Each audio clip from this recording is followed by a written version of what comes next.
All right, dear staff. So, as you know, we replaced a new printer in high school building. So we have a new printer, a newer model.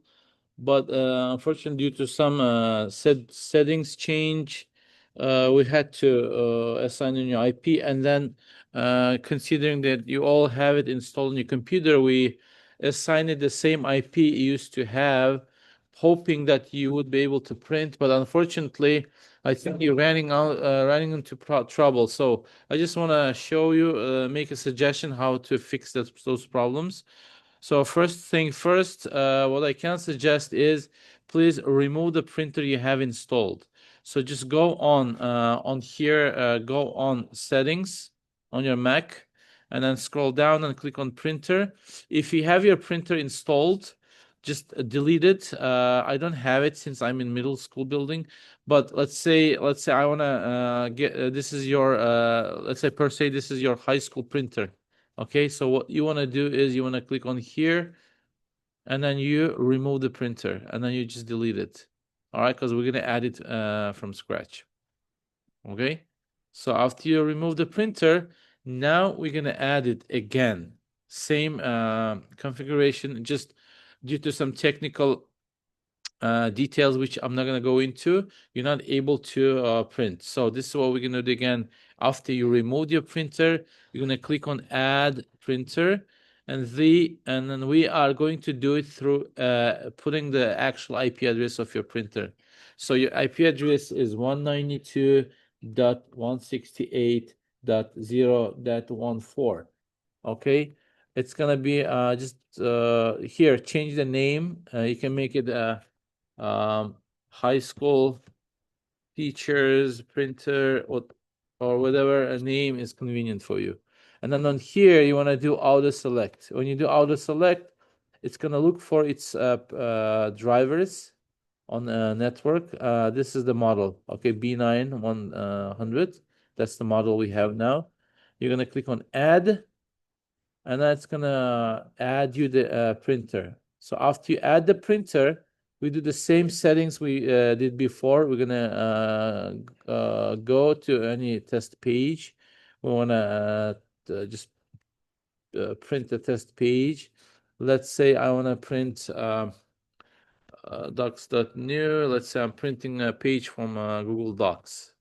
Okay, what you're gonna do is, let's say this is a testing Rustum. And then you're gonna print this. Go to print or the shortcuts that you use for printing. After that, you're gonna have a pop-up window.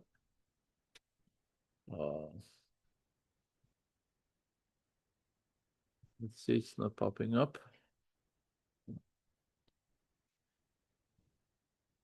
All right, 1 second, folks. All right, resuming the recording. Sorry, I was on student account, so it wasn't allowing me to print. Now, you're gonna try to print this test page. It's a Google Docs. Let's say it can be any page, really. Okay, click on print. And then from here, you have to choose that printer that we recently installed. It's called, I named it HS Teachers Printer. This is the one. Okay. And then, as usual for Xeroxes, you're going to click on more settings, scroll down, open print using system dialog, like we did before. And then from here, you're going to again choose that particular printer that we just installed. It's high school teachers printer. And then you're going to scroll down. And then from printer options, you want to find Xerox features. From Xerox features, you're going to open advanced. From advanced, you're going to click on accounting. All right. So it's going to do which was standard account, Xerox standard accounting. All right. And then from here, you want to put your 4-digit password you use to log into your printer. It should be saved. I don't have mine. All right, so just put it, click on OK, and then save this setting, current setting as preset, and then give it a name. HS prints, let's say, okay? It's just say you're saving your settings in a preset so you can pull it out later. All right? And then you click on print and it should print. After we saved it, I'm gonna again do Control P just to show you. So you see, you choose the printer that you just installed.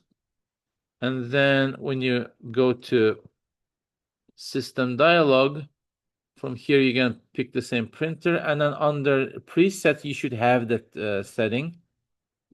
When you pick that and click on print, it is going to print. All right. Unfortunately, we need to do this process every time for Macs. Installation we do one time, but going to printer preferences and then choosing this preset HS prints every time we have to do it every time we print, unfortunately. All right, thank you very much. I hope it's going to be helpful. Just send me a ticket if it's not doing it on your MacBook. Thank you.